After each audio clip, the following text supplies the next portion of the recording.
Hello students, आज हम लोग देखने जा रहे हैं कि रूट टू को अपरिमेय कैसे सिद्ध किया जाता है।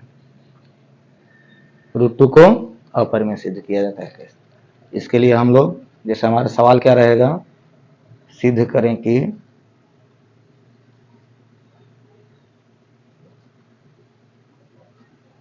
रूट टू एक अपरिमेय संख्या है। यही हमारा सवाल रहेगा, ठीक है। तो इसको सिद्ध करने के लिए हम लोग सबसे पहले इसके विपरीत मान लेते हैं। मान लेते हैं कि रूट टू अपरिमेय नहीं बल्कि क्या है, एक परिमेय संख्या है। माना कि रूट टू एक परिमेय संख्या है। परिमेय संख्या क्या मानेंगे इसको? रूट टू को एक परिमेय संख्या मानेंगे, ठीक है। अब परिमेय संख्या जब हम मान लेते हैं तो परिमेय संख्या के आधार पर ही हम इसको आगे बढ़ाते हैं। जब ये परिमेय संख्या है तो ये परिमेय संख्या का सभी रूल का पालन करेगा। जैसे परिमेय संख्या को पी बाई क्यू के रूप में लिख सकते हैं, जहाँ पी और क्यू पूर्णांक संख्या है, क्यू नॉट इक्वल टू 0, बिल्कुल लिख सकते हैं। जब परिमेय है तो बिल्कुल लिखा जा सकता है।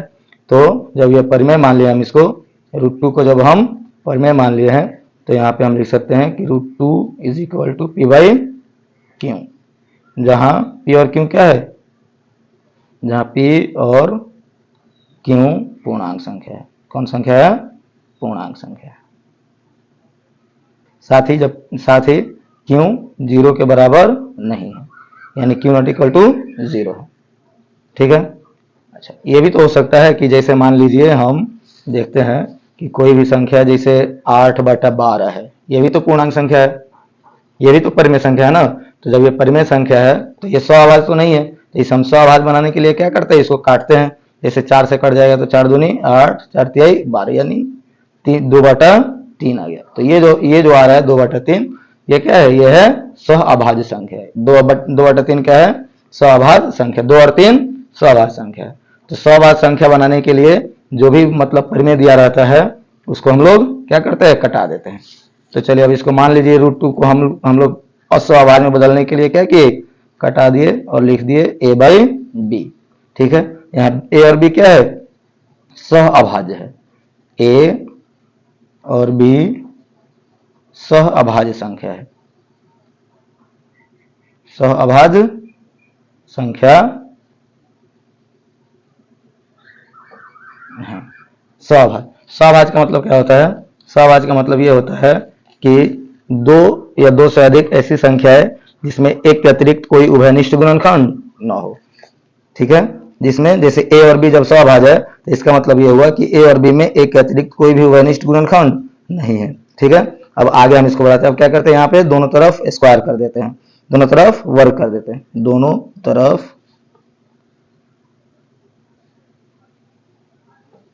तरफ वर्ग करने पर क्या करने पर? दोनों तरफ वर्ग करने पर। अब वर्ग कीजिए। जैसे हम रूट टू का वर्ग करते हैं तो कितना हो जाएगा? रूट टू का स्क्वायर, और इधर करेंगे तो a/b का होल स्क्वायर। रूट टू का स्क्वायर कितना हो जाएगा? 2। कैसे? रूट टू का स्क्वायर कैसे 2 होता है? तो देखिए इसके लिए, जैसे रूट टू हो गया, स्क्वायर करेंगे तो रूट टू गुना रूट 2, यानी कितना हो गया? √4। और √4 का मतलब 4 का वर्गमूल, और 4 का वर्गमूल 2 होता है। इसलिए रूट टू का स्क्वायर यहाँ पे कितना हो गया? 2। और यहाँ पे कितना हो गया? a² by b²। अब यहाँ पे हम लोग क्या करेंगे, क्रॉस मल्टीप्लाई अगर करते हैं तो आ जाएगा हमारा a² बराबर 2b², a² बराबर 2b²। और यहाँ पे हम लोग देख रहे हैं कि a² के अभाज्य गुणनखंड में 2 शामिल है। a² के अभाज्य गुणनखंड में 2 शामिल है। कैसे? जैसे मान लीजिए यहाँ पे हम लिख देते हैं 8 बराबर 2 गुनी 4, मतलब 8 के अभाज्य गुणनखंड में 2 शामिल है। ठीक उसी प्रकार से यहाँ पे a² के अभाज्य गुणनखंड में a² के अभाज्य गुणनखंड में 2 शामिल है, ठीक है। तो जब a² के अभाज्य गुणनखंड में 2 शामिल है तो इसका मतलब ये हुआ कि a² को 2 पूरा तरीका से विभाजित कर रहा है। तो यानी कि a² को 2 पूरा तरीका से विभाजित कर रहा है, यानी 2a² को विभाजित कर रहा है, विभाजित कर रहा है।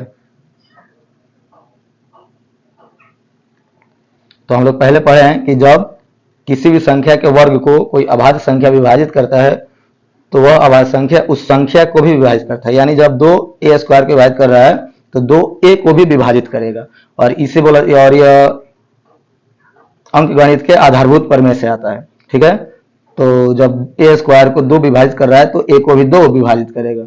ठीक है, यानी इसलिए 2 इसको a को भी विभाजित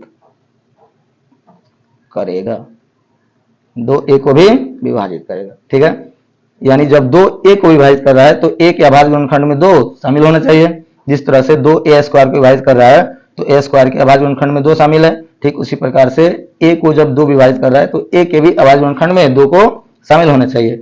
यानी हम लोग लिख सकते हैं a बराबर 2 और इसके अलावा कोई एक और इसका गुणांक हो सकता है। ठीक है, जिस तरह से यहाँ पे हम बताए थे ना कि 8 के अभाज्य गुणनखंड में 2 शामिल है तो एक तो 2 हो गया, इसके अतिरिक्त कोई और भी यहाँ जैसे 4 है, तो ठीक उसी प्रकार से जब a के अभाज्य गुणनखंड में यहाँ पे 2 शामिल है तो 2 के अतिरिक्त कोई भी एक संख्या हो सकता है, और उस संख्या को हम क्या मान लिए, c।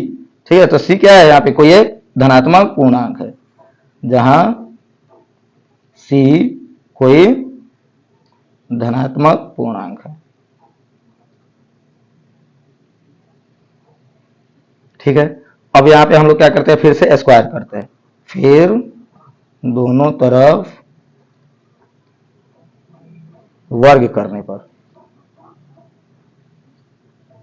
अब देखिए दोनों तरफ जब हम वर्ग करेंगे तो क्या हो जाएगा, a square is equal to 2c का होल स्क्वायर, तो a square is equal to 4c square. अब देखिए यहाँ पर ए स्क्वायर का मान कितना है, 2b स्क्वायर के बराबर। ए स्क्वायर का मान कितना है, 2b स्क्वायर के बराबर। ठीक है, तो जब ए स्क्वायर का मान 2b स्क्वायर के बराबर है तो यहाँ पर ए स्क्वायर के जगह पर हम लोग 2b स्क्वायर रख सकते हैं। तो 2b square is equal to 2b square is equal to कितना लिख सकते हैं हम लोग, 4c स्क्वायर, 2 दूनी 4 कट गया, तो आ गया कितना, b square is equal to 2c square.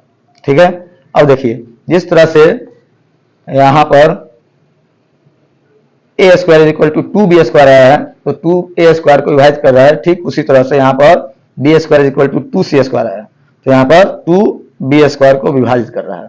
ठीक है, यानी अब इस यहां से हम लोग लिख सकते हैं, चूंकि 2b स्क्वायर को विभाजित करता है, विभाजित कर रहा है, इसलिए 2b को भी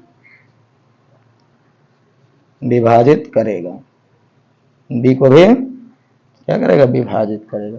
ठीक है, तो जब 2, अब देखिए यहाँ पे 2a को विभाजित कर रहा है और यहाँ 2b को विभाजित कर रहा है, लेकिन हम लोग अगर जब यहाँ देखते हैं, यहाँ किधर गया, यहाँ, तो a और b सह अभाज्य है, लेकिन ये दोनों लाइन क्या बोल रहा है कि a और b को 2 विभाजित कर रहा है, जबकि ये लाइन ये बता रहा है कि a और b सहअभाज्य है और ये कह रहा है कि सहअभाज्य नहीं है।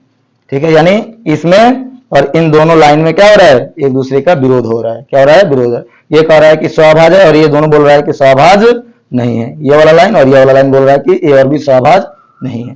ठीक है, यानी यहाँ पे क्या हो रहा है, विरोधाभास हो रहा है। तो विरोधाभास किस लिए हो रहा है, कहीं ना कहीं कोई गलती होगा तभी तो विरोधाभास होता है ना, बिना गलती के विरोधाभास नहीं हो सकता है। ठीक है, अगर गलती नहीं होता तो पूरा पूरा सही होता है, कहीं पर भी विरोधाभास नहीं होता, लेकिन यहाँ पे विरोधाभास हो रहा है। तो 2a को विभाजित करता है और 2b को विभाजित करता है, मतलब a और b सहअभाज्य नहीं है। और यहाँ बोल रहा है कि यहाँ पे बोल रहा है कि a और b सहअभाज्य है, और यहाँ पे बोल रहा है कि ये दोनों लाइन और ये दोनों लाइन की a और b सहअभाज्य नहीं है, यानी ये दोनों जो कथन है वो इसका विरोध कर रहा है। ठीक है, तो यानी हम लोग लिखेंगे क्या कि जो इस कथन का विरोधाभास है, जो इस कथन का विरोधाभास है कि a और b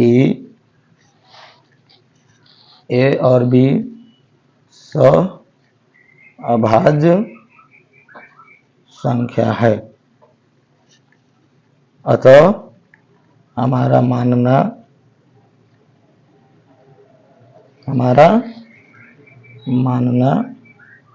गलत है।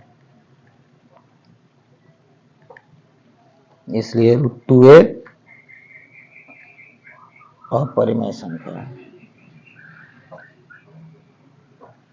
√2 क्या है? एक अपरिमेय संख्या। √2 एक अपरिमेय संख्या। क्यों? क्योंकि हम लोगों ने गलत मान लिया है √2 को कि √2 एक परिमेय है। हम लोगों ने क्या मान लिया है? √2 को परिमेय मान लिया है। इसी कारण से यहाँ पे विरोधाभास हो रहा है। अगर परिमेय नहीं मानते तो विरोधाभास नहीं होता। ठीक है, तो यानी कि √2 परिमेय नहीं है। √2 क्या है? एक अपरिमेय संख्या। ठीक है, उम्मीद करता हूं कि आप लोगों को ये समझ में आ गया होगा और इसी आधार पे आप लोग किसी भी संख्या को, जैसे हो गया √7, √5, √6, कोई भी संख्या जो कि रूट में एक अभाज्य संख्या होती है, उसको हम लोग इस तरीके से अपरिमेय साबित कर सकते हैं। ठीक है, थैंक यू आप लोगों को हमारा वीडियो देखने के लिए।